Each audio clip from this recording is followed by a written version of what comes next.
Welcome back to Midwest Garage and part 8 of the Work Truck Revival project. In part 7, we cut out all of our rust and got all new metal in its place. I have a lot of really good information in that video, so you're going to make sure you want to check it out. And in this installment, we're going to be adding filler to cover any imperfections and also cover all of these boogers here that I like to call welds. I also have an interesting tidbit on the back of the truck that you're going to make sure you don't want to miss. So with that, let's get right into it.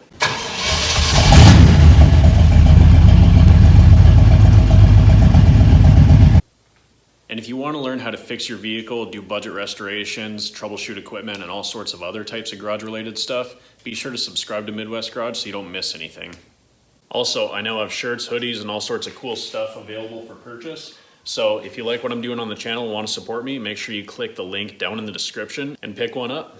And as usual, here's an update of the current price of this project as of the end of this video.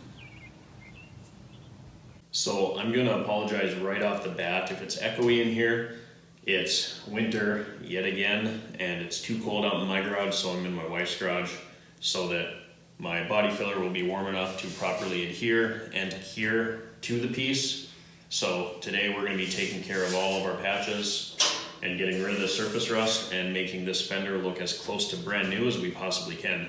Since we're gonna be installing filler on a painted surface, I'm going to go ahead and scuff this up a little bit with 120 grit, and it doesn't have to be anything pretty. We're just scratching up the surface so that our filler will properly bond to the fender. Alright, so after I sanded this, I got these areas completely smooth, got rid of all the scaly rust, and it feels really good. So I'm just going to go ahead and hit this with rust reformer instead of spending the time of getting all of this meticulous surface rust off. So we'll just hit that real quick, let it dry, and then we'll throw our filler on.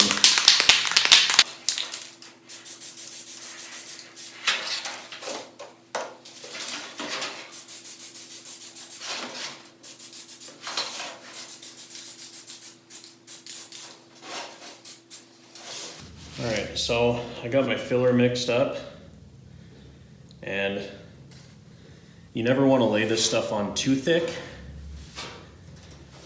But I'm going to put it on fairly thick so that I don't have to keep applying it over and over again.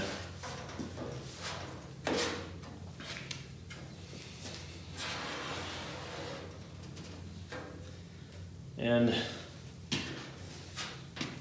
when you are applying your body filler, it doesn't have to be on perfect. Because you're going to come back and sand it. But you want to have a decent amount on there so that you don't have to keep coming back over and over again. We'll just squeeze it into here. This filler that I have is really old.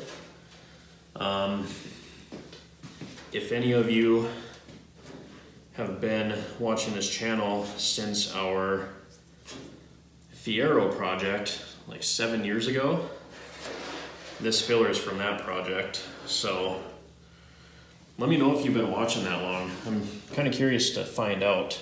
I think back then we had like 10 subscribers on the channel and that was about it, but yeah.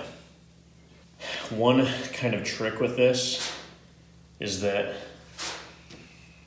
the best way to lay filler on is you don't want to over move it around, you know. You want to get it on there and just let it sit, because it seems like the more you play with it, kind of the worse you make it.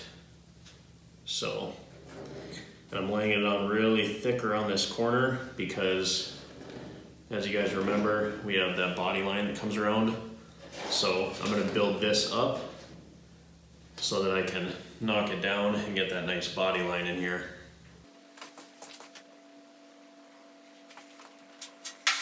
Alright, quit playing with it. I'm just going to leave it, and then I'll either take a cheese grater to get the excess off, or I'll just start sanding it by hand and get everything smoothed out, see where we're at, and then add another layer. So we'll let this dry until you can dig your fingernail into it. Probably take around 20 or 30 minutes. So if you remember from the intro of this project, I showed you some of the rust around the box. but they had plywood sitting in the bed. So what I'm going to do right now is pull that plywood out and show you the condition of the box.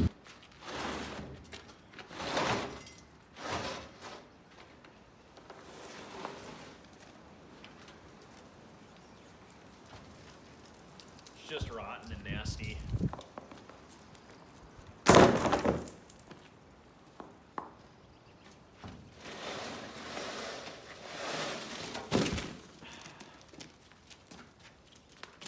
Just falling apart on me.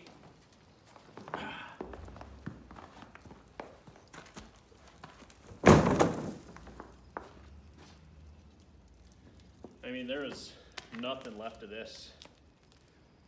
So this plywood's probably 15 years old, I bet.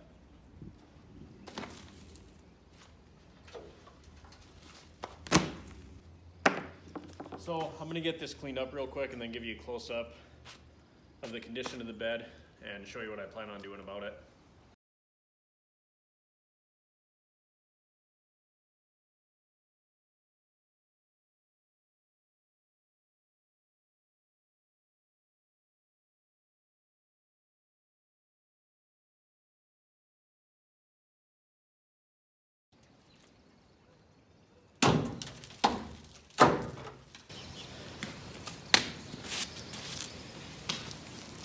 That was smart.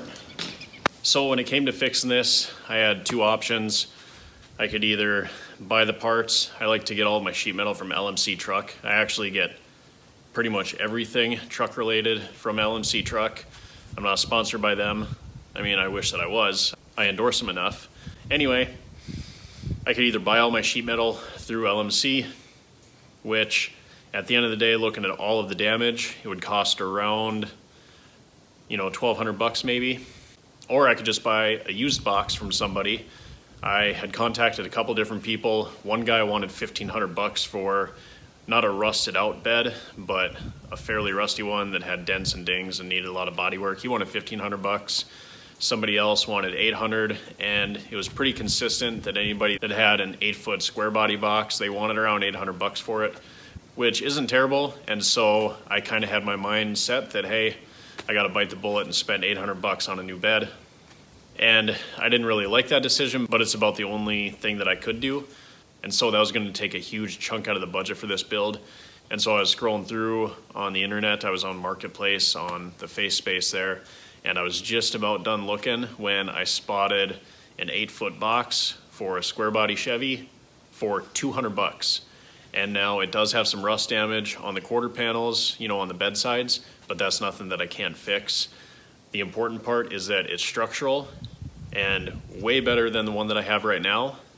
And it's gonna save me a ton of time along with money because I'm not gonna have to sit and dink around and repair this. So first thing tomorrow morning, you'll see that I have the trailer hooked up on the old Tundra there. So we're gonna be taking about a 500-mile road trip to pick up this box. But that's not till tomorrow, so let's get back in the garage and start body work on our fender. Once your filler's good and hardened, you can go ahead and use a DA sander to hit all the high spots if you're not gonna cheese grate it.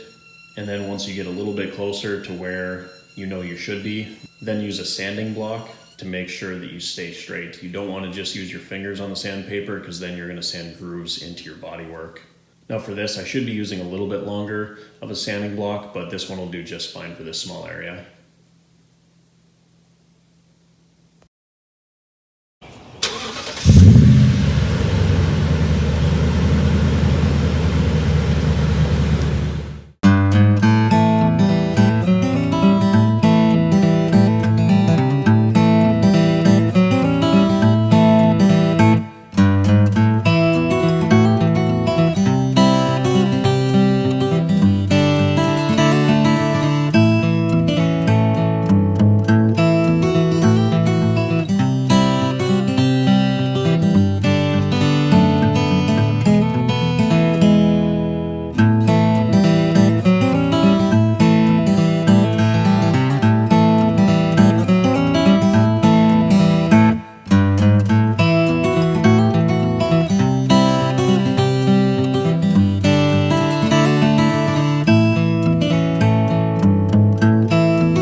expensive here. $1.49 back home.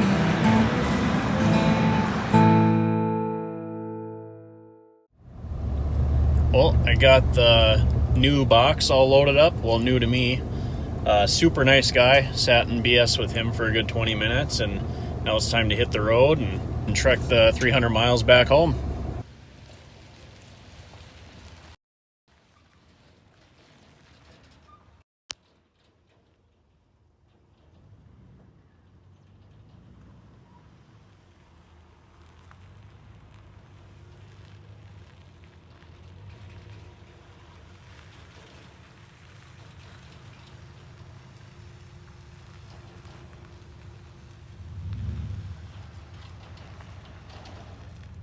All right, so as you can see, we made it back to the garage. The total trip was 570 miles, and it costed $81 in fuel. So with the $200 box, that's a total of $280 for a pickup box that's in pretty darn good shape, a lot better than what we have. So let's check it out right now. So the actual bottom part of the box is really solid. And I mean, there's still some factory paint on this thing. So, except the surface rust, it's not too bad. There are some fine pinholes in the rust through the very back, but that's not too hard to fix. And then, of course, behind the wheels, the fenders need some body work, but that's nothing we can't fix. The fact that this was $280 is going to save me so much time, and it's so much cheaper than buying the parts for a new box would be. So overall, I'm very happy with the road trip that we had to make to get this. I'm very happy with the condition. And yeah, a little bit of body work. So here's the other side. And overall in good condition. The wheel wells are solid. The only things I really need to fix are the quarter panels or bed sides right behind the rear wheels. So something that I just noticed, maybe you guys were already pointing this out in your heads beforehand, but a 1977 GMC is what we have right here, and the box is off of a 1979 GMC. One would think that they are identical and interchangeable, and which they are, but check this out. I didn't realize this until just now. But you'll see that this has fuel doors, which is great because I checked to make sure that it had dual fuel doors, which it does, without even noticing that although I have dual tanks, the 1977s do not have fuel doors. They just have caps. So not a big deal. Not a deal at all, actually. If somebody's finicky and nitpicky, they might say, hey, that's not the box off of 1977. But at that point, I'm going to tell them that I don't care because it's rust-free. And yeah, if it's not exactly year correct, that's not a huge deal to me. Okay, so this is where we're sitting right now. You can see we got a real nice smooth body line right here. Need to add a little touch of filler there and there, but got this feathered out. There's a little low spot and a couple of pinholes that I need to fill. It's a little bit low around here, but got it feathered in pretty nice. And then over here, obviously need more filler in these areas, but I have it feathered in nicely. And I'm starting to work on my contour up a little bit right here to get that nice body line that goes all the way around. So that's what it's looking like right now. I'm going to add another coat of filler and continue to feather this out, because any little imperfection that you have in your bodywork is going to show right through the paint very easily. So just keep that in mind. Also, before I get primer on this, figured I'd show there were a couple pings in here. They weren't big, you could only see it when the light hit them just right, but I figured might as well fill those too, and they're perfectly feathered out. So now, I'm obviously not a professional at body work, but I guarantee it's going to look 1,000 times better than a bunch of rust holes. Body work takes a lot of patience and a lot of attention to detail. I have a good attention to detail, but not so much on the patience part. let alone the patience to record the entire process. So I'm gonna close this part out, and next time you see that fender, it's gonna be completely finished with a nice coat of primer on it, so that way we can check and make sure that there's no imperfections in the bodywork. And then we'll keep on moving to the next part. I hope you guys enjoyed this and are enjoying this project overall. If you are, please stay tuned for the next part. I'm gonna be hammering these out really fast. So make sure you don't miss them. Make sure you subscribe to Midwest Garage, and also check out some of these videos that pop up around here. I have a little bit of everything, and I'm sure you're gonna enjoy a whole lot of them. So thanks for watching, guys, and I'll see you in the next video.